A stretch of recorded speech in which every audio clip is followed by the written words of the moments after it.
I'm your host for Women in Localization's Ask the Expert, and today I'm joined by Jordan Wille.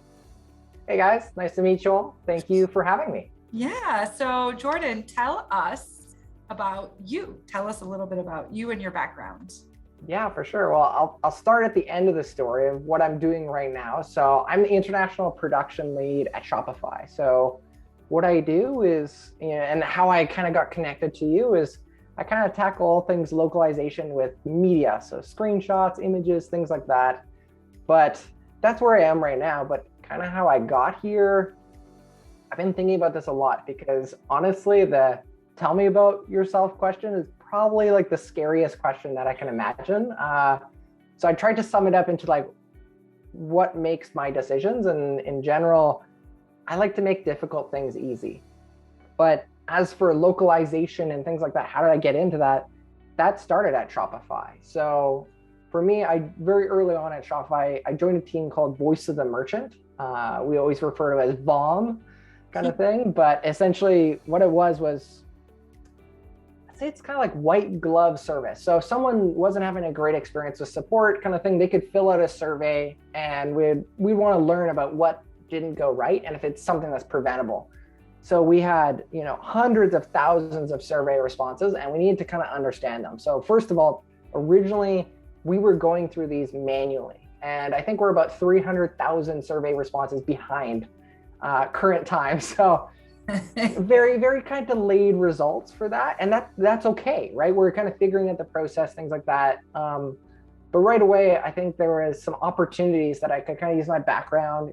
My background is a bit in automation and things like that. Of like, hey, there might be a way that we can kind of do this faster, or if anything, just make things a little bit easier. And so that's what I started doing, was kind of going into that.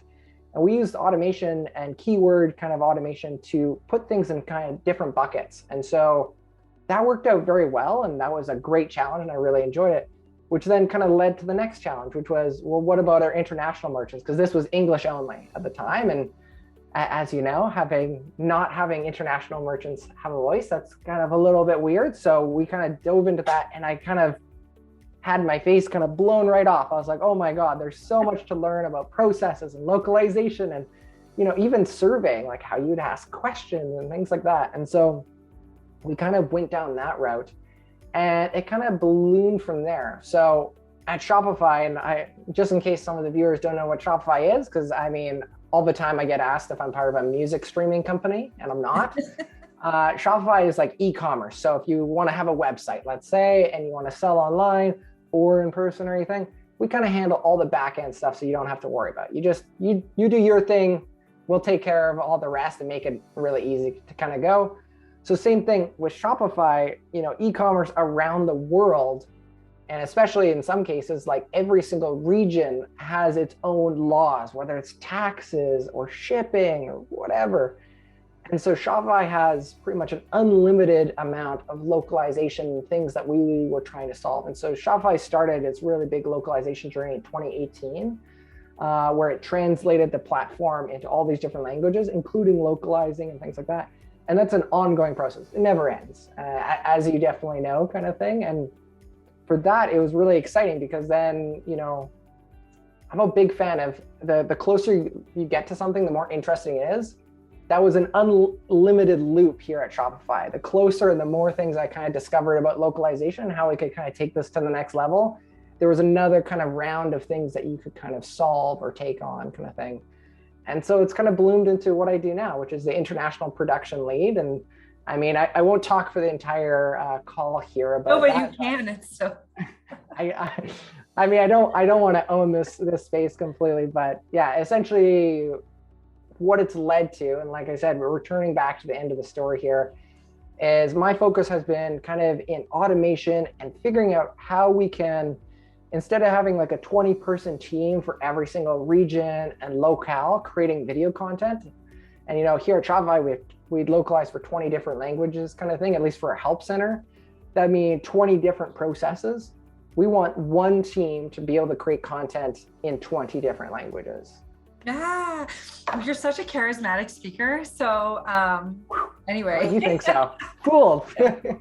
what's something that you've learned throughout all of your roles, or like share some wisdom with us? I would say never accept essentially the process that was given to you. I've been blessed with amazing leads at every single stage of my role here at Shopify. And so my leads always say, like, go for it. I've never had a lead that's like, you should back off of that, like just kind of explore it. And that's usually where, the best returns are, I'd say, both time, but also impact.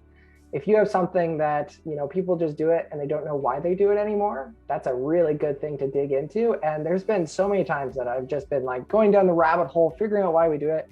And I've learned a ton about that process. And now I almost consider myself an expert in that process because I've gone as deep as the hole kind of goes. So yeah, if I had to break it down to one thing, it would be, dig in, especially when people don't know why we do something a certain way.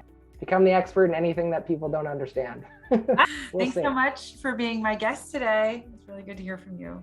Thank you for having me. I really appreciate it.